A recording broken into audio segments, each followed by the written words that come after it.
আসসালামু আলাইকুম। যত সমস্যা আমাদের মুসলিম দেশগুলোতে কেন, আজকে দেখুন পাকিস্তান এবং আফগানিস্তান হঠাৎ করে যুদ্ধের অবস্থায়, যুদ্ধের মতো একটা পরিস্থিতি সৃষ্টি হয়েছে। আফগানিস্তানের অভ্যন্তরে পাকিস্তানের সেনাবাহিনী জঙ্গি বিমান দিয়ে হামলা করে বেশ কয়েকজন মানুষকে হত্যা করেছে। তারপরে পাল্টা প্রতিশোধ হিসেবে আফগানিস্তানের যেই প্রশাসন, আফগানিস্তানের তালেবান যোদ্ধারা পাকিস্তানের সীমান্তে আক্রমণ চালিয়ে 29 জন নাকি 19 জনের মতো পাকিস্তানি সেনাবাহিনীকে হত্যা করে দিল। এটা আসলে দুই দেশের সম্পর্ক আর আফগানিস্তানকে ছোটো বা খাটো হিসেবে দেখার কোনো অবকাশ নেই, কারণ আফগানিস্তানের ইতিহাস সম্পর্কে তো আপনারা জানেনই। কারণ আফগানিস্তান রাশিয়ার বিরুদ্ধে যুদ্ধ করে জয়লাভ করেছে। আফগানিস্তান আমেরিকা সহ পশ্চিমা বিশ্বের বিরুদ্ধে যুদ্ধ করে তারা জয়লাভ করেছে। আজকে সেই আফগানিস্তানকে যদি অস্থিতিশীল কিংবা আফগানিস্তানকে যদি হামলা করে পাকিস্তান দখল করার কিংবা অস্থিতিশীল করার চেষ্টা করে, আসলে কিন্তু এটা পাকিস্তানের জন্য চরম বিপর্যয় ডেকে আনবে। কারণ আফগানিস্তান যদি চেষ্টা করে পারমাণবিক দিক দিয়ে শক্তিশালী, পাকিস্তান সেটি অস্বীকার করার নেই, অস্ত্রের দিক দিয়ে শক্তিশালী অস্বীকার করার নেই, কিন্তু পাকিস্তান আফগানিস্তানকে দখল করতে পারবে না, পাকিস্তান আফগানিস্তানকে শাসন শোষণ করতে পারবে না। বরং আফগানিস্তান যদি ইচ্ছা করে পাকিস্তানকে ভেঙে তছনছ করে দেবে। আজকে আফগানিস্তান এবং পাকিস্তানের মাঝে যে একটি দ্বন্দ্ব সৃষ্টি হয়েছে, যুদ্ধ ভাব সৃষ্টি হয়েছে, এর পেছনে বহিঃসূত্র আছে।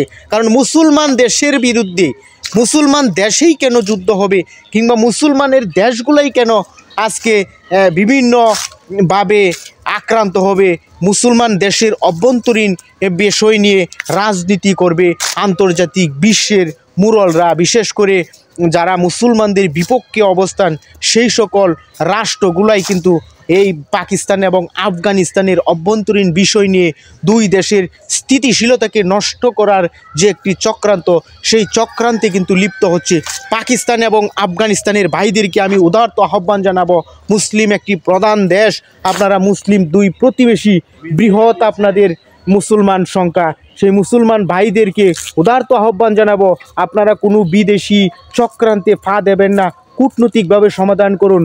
রাষ্ট্রীয়ভাবে সরকারি উচ্চপদস্থ যে ব্যক্তিবর্গ আছে তাদের সুবুদ্ধি উদয় হোক, আফগানিস্তান এবং পাকিস্তানের মধ্যে আরও একটি যুদ্ধ হোক, এই আমাদের দক্ষিণ এশিয়ায় সেটা আমরা চাই না। কারণ আফগানিস্তান পরাশক্তির কাছ থেকে দীর্ঘ শাসন শোষণের পর আজকে স্বাধীন হওয়ার পর তারা যেভাবে ঘুরে দাঁড়াচ্ছে, আফগানিস্তানকে হামলা করে পাকিস্তানেও কিন্তু স্থিতিশীলতা আসবে না। কারণ পাকিস্তান আফগানিস্তান তারা প্রতিবেশী, বন্ধুত্বপূর্ণ। এই তালেবান সরকারকে কিন্তু পাকিস্তান সর্বদিক দিয়ে সহযোগিতা করে আজকে এই পর্যায়ে নিয়ে এসেছে। এখন এই অবস্থায় যদি আফগানিস্তান এবং পাকিস্তানের মাঝে একটি বৃহৎ যুদ্ধ শুরু হয়ে যায়, দুই দেশের জন্যই ক্ষতি হবে, দুই দেশের জনগণের ক্ষতি হবে, দক্ষিণ এশিয়ার স্থিতিশীলতা নষ্ট হবে, পাকিস্তানও দুর্বল হবে, আফগানিস্তানও দুর্বল হবে। সুযোগ নেবে মুসলমান দেশের যারা শত্রু আছে, তারা কিন্তু সুযোগ নেবে, তারা কিন্তু এই সুযোগটা লুফে নেওয়ার চেষ্টা করতেছে।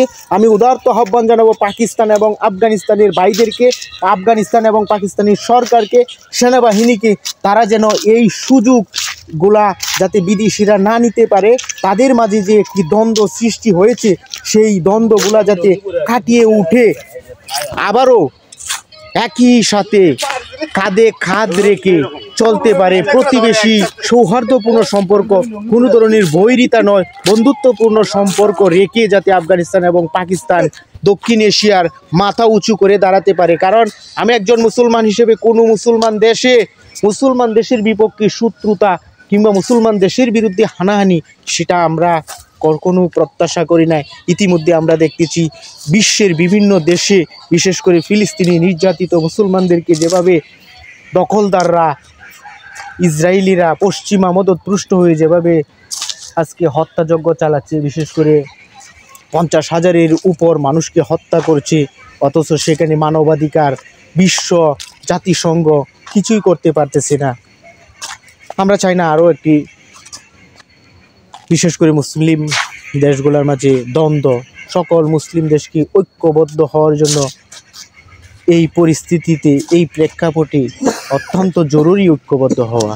আল্লাহ তাআলা পাকিস্তান এবং আফগানিস্তানের জনগণের সুবুদ্ধি এবং হেফাজত করুক। আমিন।